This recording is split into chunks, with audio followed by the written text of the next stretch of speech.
Als kind had je misschien een spaarvarken en nu ben je waarschijnlijk allang overgeschakeld op een spaarrekening. Maar hoe vul je die het best? En zijn er betere opties? Wij leggen die vragen voor aan onze expert Philippe Gijsels, hoofdstratege bij BNP Paribas Fortis. Dag Philippe. Dag Anna. Om te beginnen, waarom sparen we eigenlijk? Wel, er zijn een aantal redenen waarom we sparen. Eerst is er een soort veiligheid. Je kan altijd onverwachte uitgaven hebben. Je wagen kan stuk gaan, je dak kan stuk gaan. Dus heb je ergens geld voor nodig.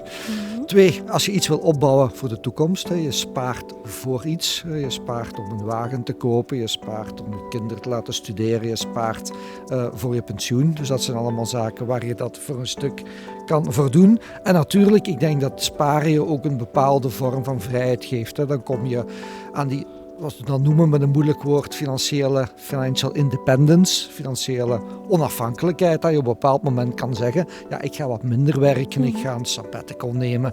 Dus dat zijn allemaal zaken waar sparen interessant is. Nu, ik denk dat ook sparen vaak een goed gevoel geeft, omdat je zegt, ik bouw iets op, ik heb discipline om wat opzij te zetten. Dus dat je eigenlijk spaart voor de toekomst en dat je iets opbouwt. Oké, en welk deel van je maandloon spaar je dan best? Wel, dat is een heel moeilijke en dat is ook heel erg persoonlijk. Nu, dat hangt sowieso voor een stuk af van je vaste uitgaven. Je hebt een bepaalde inkomst uit werk, maar eventueel ook andere inkomsten. Daar gaan een bepaald aantal vaste kosten van af.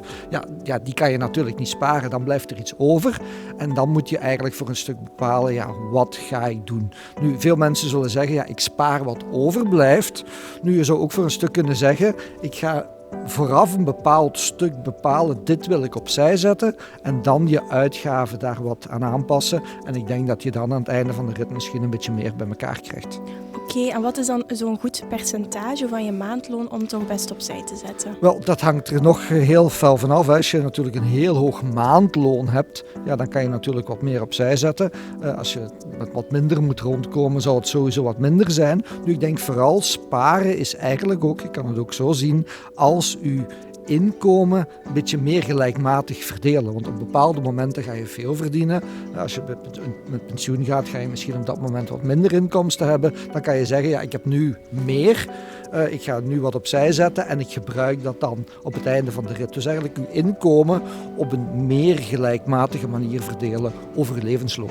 Oké, want we zien bijvoorbeeld dat 55% van de Belgen ongeveer maximaal €500 kan sparen. Is dat een goed bedrag?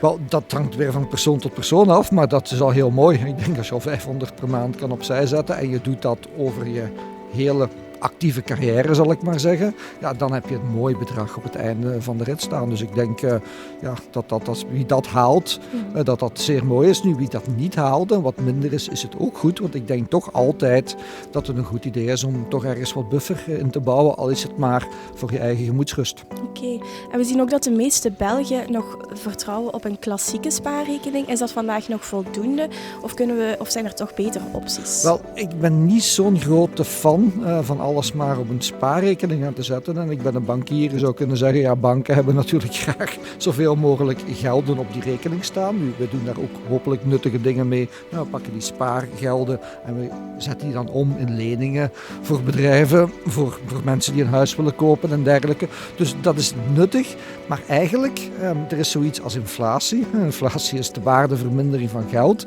Je krijgt wel een beetje rente op een spaarboekje, maar vaak niet veel. Als de inflatie daarboven ligt, dan ga je eigenlijk achteruit. Want met de €100 die op je spaarrekening staat, plus wat interest, kan je misschien binnen 5 jaar of binnen 10 jaar minder kopen dan vandaag. Dus ik denk dat beleggen iets is waar je zo snel mogelijk mee moet beginnen. Oké, super. Heel erg bedankt om dat vandaag voor ons te komen uitleggen. Met heel veel plezier. En als je meer wil weten over sparen, dan kan je altijd een kijkje nemen naar de column van Philippe in onze HBVL-app. Bedankt voor het kijken naar deze video. Wil je de uitleg van onze expert nog eens nalezen? Dan kan dat in de HBVL-app. Heb je een vraag voor een van onze experten? Dan kan je die achterlaten in de reacties hieronder.